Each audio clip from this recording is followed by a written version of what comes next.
The following podcast is part of a certified educational activity titled Recent Advances in the Management of Depressive Disorders, Preparing for a Shift in the Treatment Paradigm, featuring Dr. Anita H. Clayton from the University of Virginia School of Medicine in Charlottesville, Virginia, and Dr. Jennifer L. Payne from the University of Virginia in Charlottesville, Virginia. Access the entire activity and complete the post-test at peerview.com/AFZ860. Downloadable slides and practice aids are also available. Welcome to our program, Recent Advances in the Management of Depressive Disorders, Preparing for a Shift in the Treatment Paradigm. I'm Dr. Anita Clayton, and I'm joined today with Dr. Jennifer Payne. We're both professors in the Department of Psychiatry and Neurobehavioral Sciences at the University of Virginia School of Medicine. Welcome, Jen. Thank you for having me. Major depressive disorder is common, costly, and disabling, with 12-month prevalence rates of 10% and lifetime prevalence rates of 21%.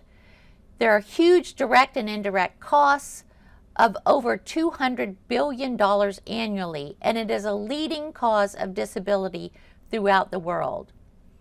It impacts on role functioning, social relationships, and quality of life, and is associated with significant medical comorbidities.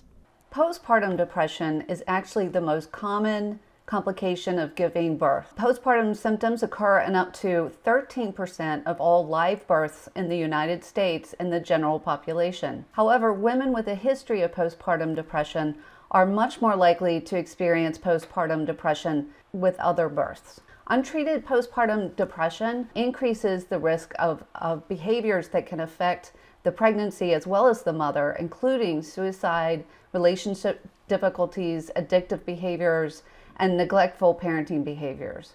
In addition, when infants are exposed to a mother who is depressed in the postpartum time period, they are more likely to have lower IQ and slower language development and to experience the later development of behavioral and psychiatric disturbances. Unfortunately, there are numerous unmet needs in the conventional treatments for depression. Limitations include, with psychotherapy, the fact that it needs to be ongoing, time-intensive, and labor-intensive, and often expensive, and the response to treatment is delayed.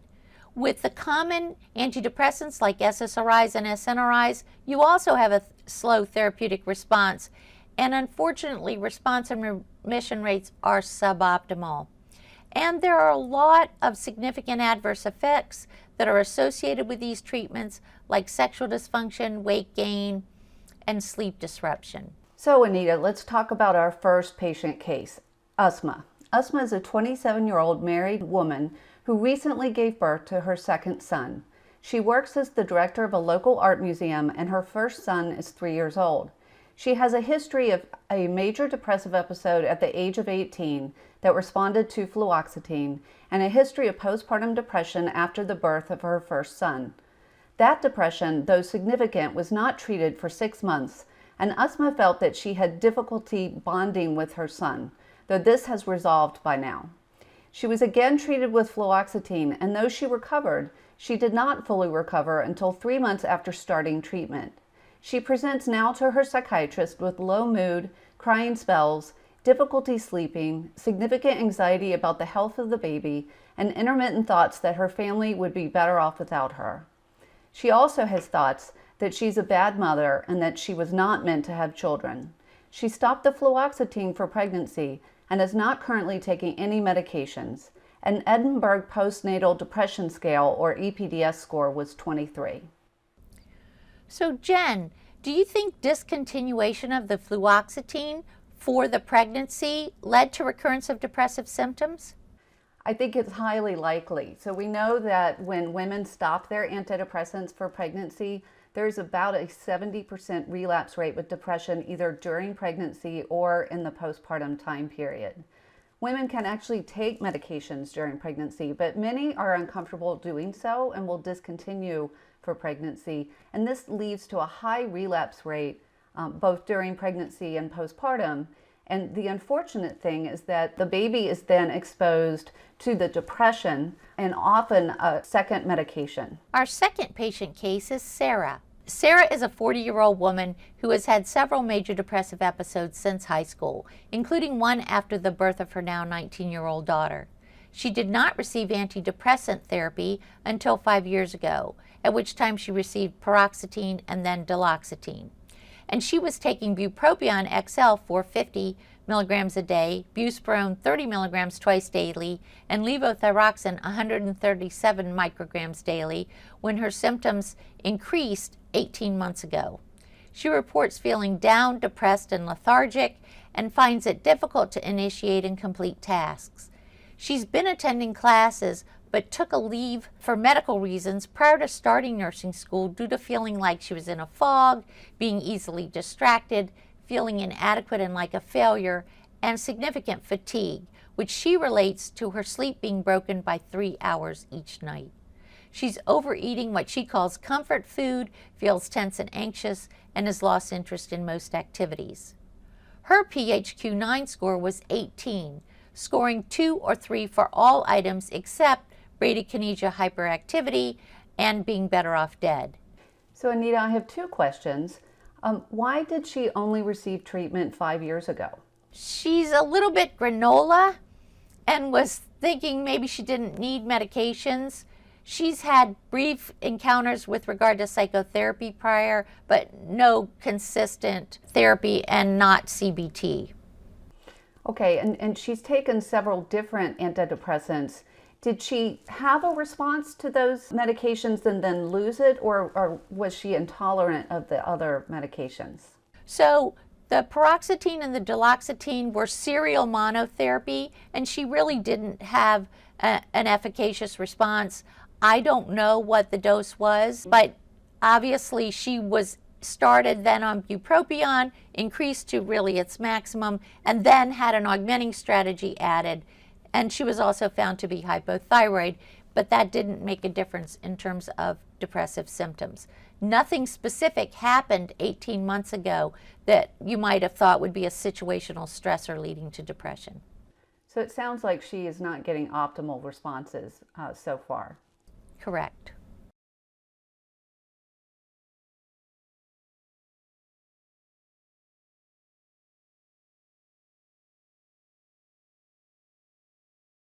So let's talk about new mechanisms of action potentially valuable in the treatment of depression.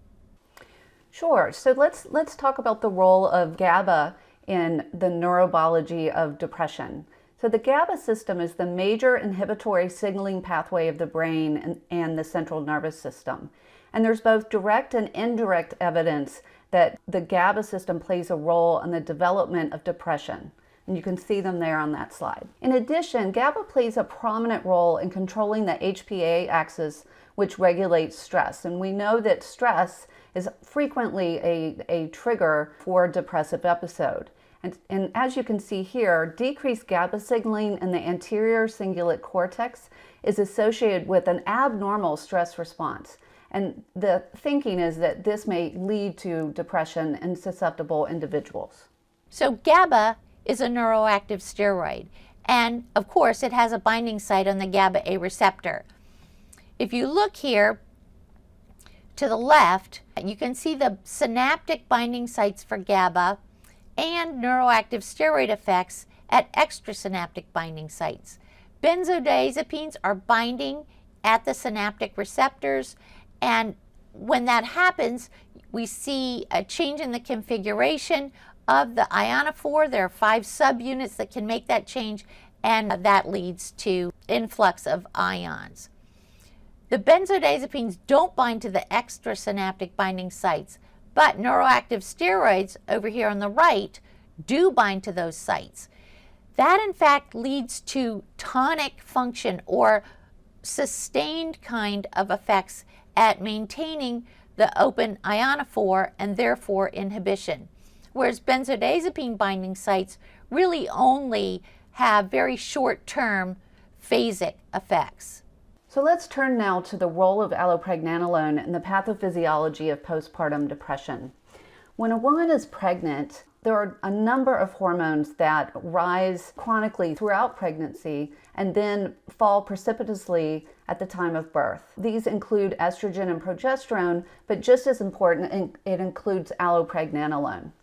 And it's thought that this rise in allopregnanolone levels actually causes the GABA receptors to downregulate some of their subunits. And that means that once a woman has gone through delivery and birth, that she may be extra sensitive to the low levels of allopregnanolone that are experienced after delivery. So let's look at some of the evidence of the clinical impact of neuroactive steroids in MDD and PPD. Right, so we'll start with Brexan Alone. And Brexan Alone is a synthetic version of allopregnanolone that is administered through the IV. It is the first FDA-approved treatment for postpartum depression, and it's a 60-hour infusion over 2.5 days at either 60 or 90 micrograms per kilogram per hour. It must be administered in a supervised or inpatient setting, and it has a very rapid onset of action and a sustained remission over the course of at least the next 30 days. Importantly, there's a boxed warning for excessive sedation and sudden loss of consciousness, and this is why it needs to be administered on an inpatient setting, because the patient needs to be monitored for a loss of consciousness. Patients also need to be monitored for hypoxia using a continuous pulse ox equipped with an alarm. Because of the risks of excessive sedation, Brexan Alone is only available through a restricted program under REMS, and the patient has to be registered for the REMS program before Brexan Alone can be administered. This is a schematic describing the hummingbird trials. There were 3 trials looking at Brexan Alone in the treatment of postpartum depression. There was study A, had a HAM-D of at least 26, as did study B. And study C, they studied more moderate cases of postpartum depression, and the HAM-D could be between 20 and 25. Hour 60 was the primary endpoint of whether someone had a remission or a response to the treatment. They also had a 7-day follow-up and a 30-day follow-up. What you can see here is that the response to Brexan Alone is very quick. So in this graph, time is in days. And so by day 3 of the infusion, there was a significant decrease in the HAM-D score as compared to placebo. And at day 3, the HAM-D for placebo had decreased by about 12.8 points, whereas the HAM-D for Brexan Alone had decreased by 17 points. And interestingly, this is unlike ketamine, a sustained response. So at day 30, the differences between placebo and Brexan Alone remained. This shows you the HAM-D response and remission rates. On the left is the response rates, and you'll see that the response rates throughout the 30 days after receiving Brexan Alone really ranged in the 60 to 70% range, and the remission rate ranged from about 40 to 50%. These are really highly significant figures. Most antidepressant trials show remission rates at about 25 to 30% as a comparison. There were adverse reactions. There were the expected subconsciousness and being oversedated, along with feeling dizzy or pre-syncope or vertigo. A few people had other types of adverse reactions, but we think the most common side effects really have to do with being sleepy and loss of consciousness. So let's revisit patient case number 1, Usma. Usma and her psychiatrist decided to try Brexan Alone and searched for a local setting that could administer it. Usma was admitted for 3 days at a local hospital for the infusion after insurance approved the admission and plan. Usma received Brexan Alone and tolerated the maximum of the step dosing schedule with some mild sedation. Her EPDS score decreased to 15 after 24 hours, 9 after 48 hours, and by the end of the infusion it was a 4. She was discharged home with a follow-up appointment the following week with her psychiatrist, who administered the EPDS, which was scored at a 6. Usma reported feeling much improved and denied feelings of hopelessness, passive death wishes, and negative thoughts about herself as a mother. She also felt bonded to her new son, and this attachment was obvious during the interview. Asma and her psychiatrist decided not to start fluoxetine until Asma either began to feel worse or was done breastfeeding. So, Jen, what other factors led you to not restart fluoxetine for the PPD and instead go to Brexan Alone? Well, I think that there were a couple. The first was during her first postpartum depression, it took her a long time to respond to the fluoxetine. It took another 3 months. And by that point, her son was 9 months old and she was still struggling to feel bonded to her son. And so I was concerned that we would have another round of that this time.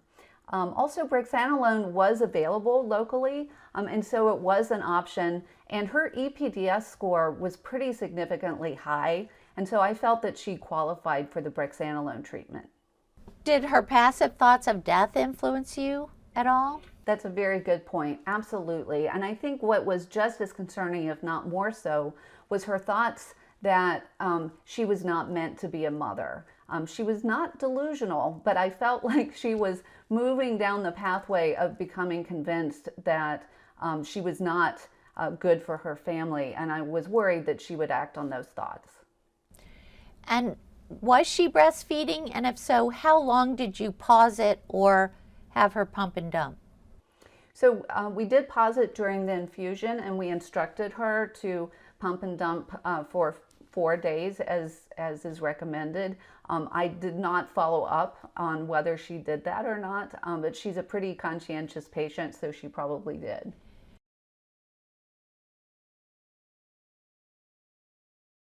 So now I'd like to talk about Zoranolone, which is an oral allopregnanolone analog, and it's being evaluated in the treatment of postpartum depression and major depressive disorder. This is the general Zoranolone clinical trial design for a PPD in the 3 studies in MDD. Basically, there's an initial screening period, about 28 days, at least in the MDD programs. Patients were randomized in a double-blind phase to outpatient administration for 14 nights or evenings of Zoranolone, and the dose varied with the study. And then there was a controlled follow-up period from day 15 to day 42. The primary endpoint was at the end of active treatment or double-blind treatment, and that was at day 15. In general, the HAM-D total score needed to be moderate to severe at screening in day 1, and patients who had active psychosis or had attempted suicide in the current episode or had other serious mood disorders like bipolar illness and or schizoaffective disorder were excluded. These are the data looking at rapid improvement. You saw rapid improvement with Brexan Alone because it was an IV infusion that was in the first 24 hours. But interestingly enough, with Zoranolone, an oral medication, you can see that at day 2 or 3, it depended on the study, there was a significant decrease in HAM-D17 total scores. And the same thing was true at day 15 at the primary endpoint, except for the Mountain study, which did not meet the primary endpoint, but did show statistical significance at the day 3 visit, the day 8 visit, the day 12 visit, but not at day 15 at the 30 milligram per day dose. And then there's a unique study in which it's an open label safety study in which patients received 30 initially and then were potentially increased to 50 milligrams a day. And they were able to take over the course of 1 year up to 5 repeat or total treatments with Zoranolone, and outcomes were evaluated. People who did not respond to the initial administration, however, did not continue in the study. These are the data from the Shoreline study. Individuals in the double-blind studies showed efficacy sustained out through day 42. In this case, the important thing is to see how many courses did individuals need to take over the course of a year. For the people dosed at 30 milligrams per day, 43% of them required only the initial treatment, and they stayed well throughout the year-long study. And an additional 25% took only a second course of Zoranolone. So we've got a total of nearly 70% had either 1 or 2 treatments. When the dose was increased to 50 milligrams per day, 55% of the individuals only had the single initial course of Zoranolone, and an additional 25% required a second course. So the need for only 1 or 2 treatments with 50 milligrams per day was seen in 80% of the initial responders. In all these studies, patients could be on standard of care antidepressant monotherapy, and that was true in the double-blind studies with about 30%.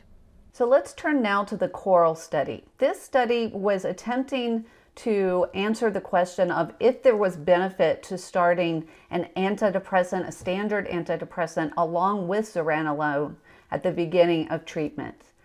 You can see here the parameters of the study.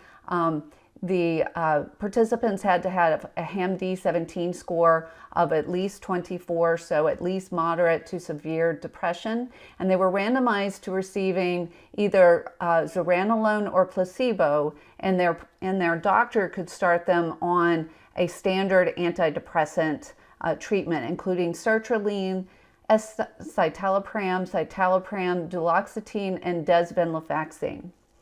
And they had a 2-week treatment course of blinded Zoranolone or placebo, and then a 4-week antidepressant continuous period. And what you can see here is that the results that they got was that there was a quicker response in those who received Zoranolone as opposed to placebo.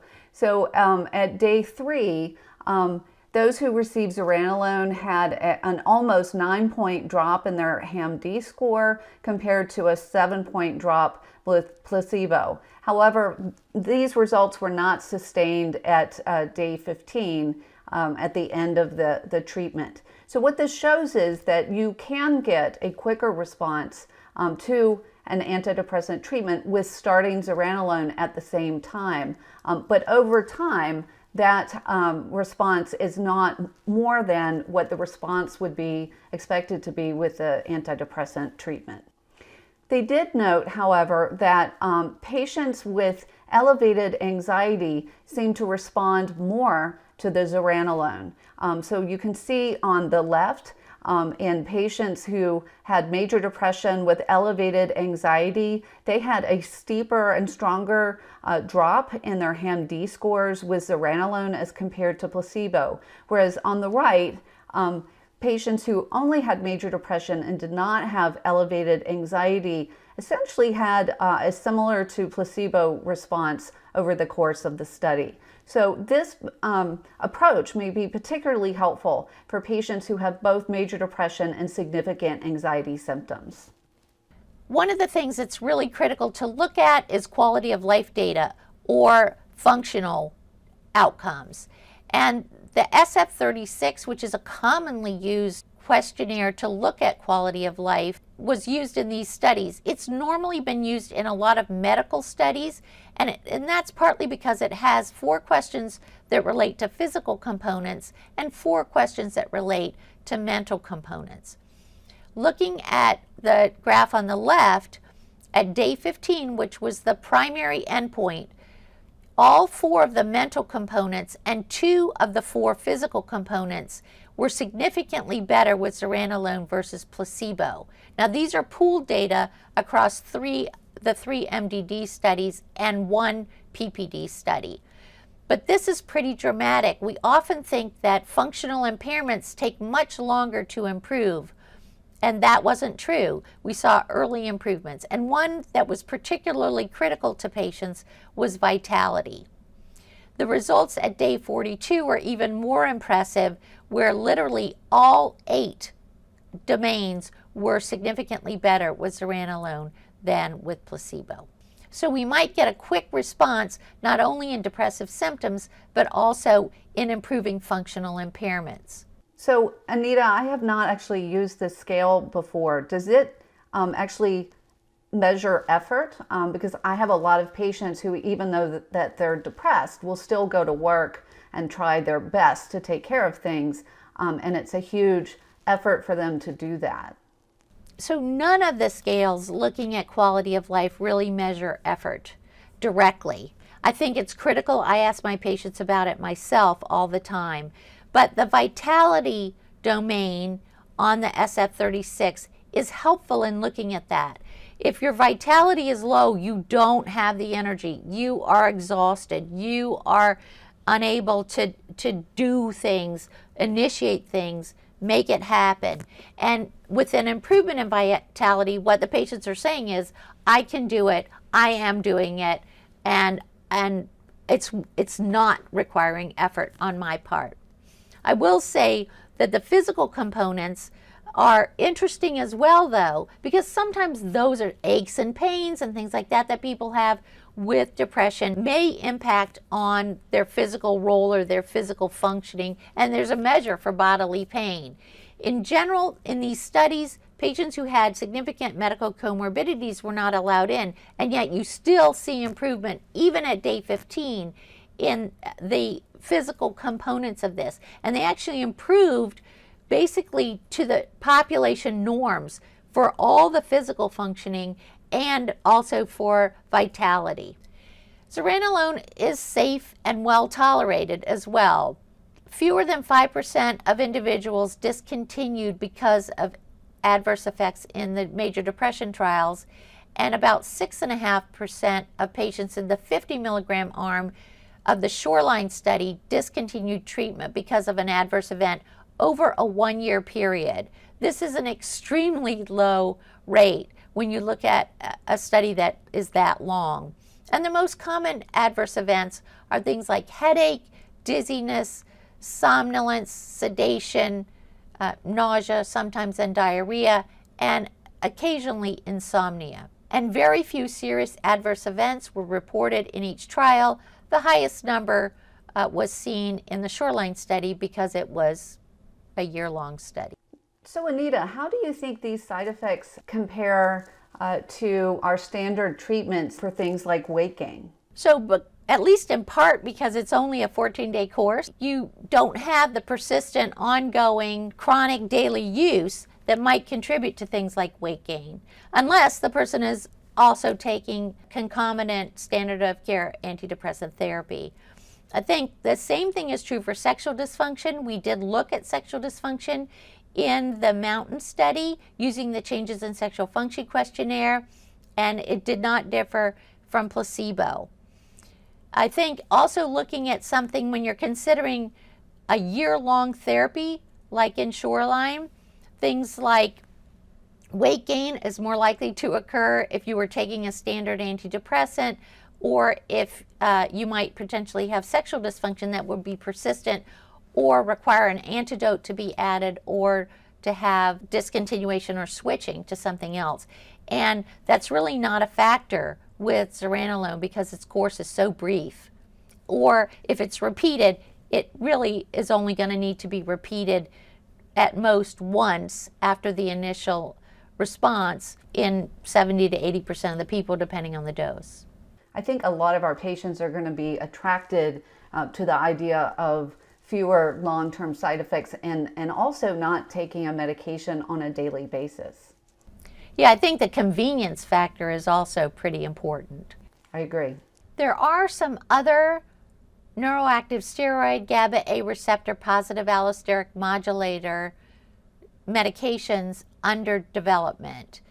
Prax 114 is a GABA-A receptor positive allosteric modulator that is in development for potential treatment of patients with MDD and perimenopausal depression.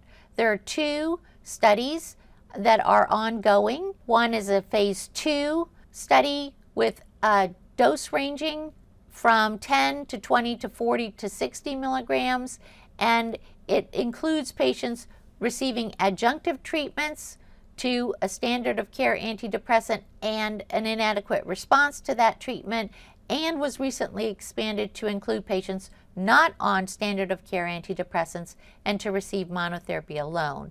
And those results are expected in the second half of 2022. The phase 2/3 study, the ARIA study, is a single dose of 40 milligrams with monotherapy treatment of patients with MDD, and those results are expected in the first half of this year. So Anita, how does Prax 114 work, and how does it differ from a synthetic allopregnanolone agent?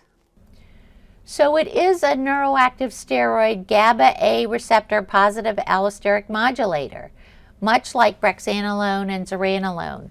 However, it is thought to potentially target preferentially extrasynaptic sites, and that may in fact be associated with longer sustained effects. We'll see. That's really interesting. So it's very different from a benzodiazepine then, which targets the intrasynaptic sites. And we'll see how much it impacts on anxiety as well. So let's revisit Sarah's case. She was enrolled in the Zoranolone Mountain Study. Her oral medications were continued. Her baseline HAM-D17 score was 31. Her HAM-D17 score at day 3 after 2 doses of test product was 8, and at day 7 it was 3. Essentially, she was in remission within the first week. At these visits, her mood was euthymic, she was interested in starting nursing school, she was sleeping 8 hours and straight through the night, and she noted improved energy to a near normal level. Functional improvements were noted in her relationships, cognitive function, and in completion of tasks, which was pretty critical to her.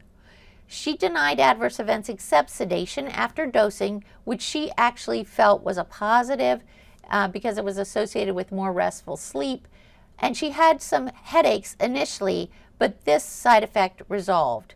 She also had some GI effects of softer stool and increased gas, but nothing that was debilitating. She completed the 14-day course of double-blind treatment, the double-blind portion of the study, and the follow-up through day 42. The Mountain Study also had a naturalistic follow-up of 6 months, and she participated in that and continued on the same antidepressant therapy. She remained in remission throughout, out to 6 months. In that time period, she started nursing school, married her fiance, moved to a new home, and tolerated back surgery without any signs of relapse. That's amazing.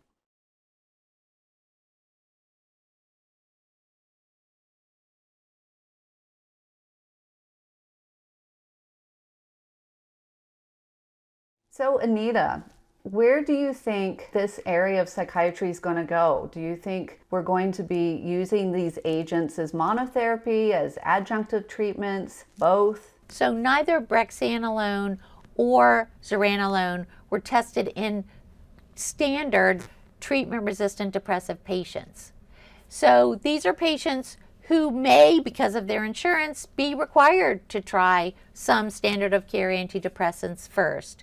And tolerability may be an issue. I think the other issue is going to be if people need a rapid response to treatment. Are they significantly functionally impaired, like they're going to lose their job? Are they not able to care for their families and children? Are they suicidal? So greater severity of their depression may in fact be important. And any other reason that would really lead you to need to have a rapid response to treatment. I think it's going to be interesting to see if there are clinical factors that make a patient more or less likely to respond to these agents. Our standard antidepressant treatments really only work in about 50% of patients. And we still haven't figured out what clinical factors might give us a clue that a patient may not respond to an SSRI or an SNRI. These certainly seem to have a larger response rate and remission rate, but it's still not 100%. So it will be very interesting to see what science eventually tells us about predicting treatment response to these agents.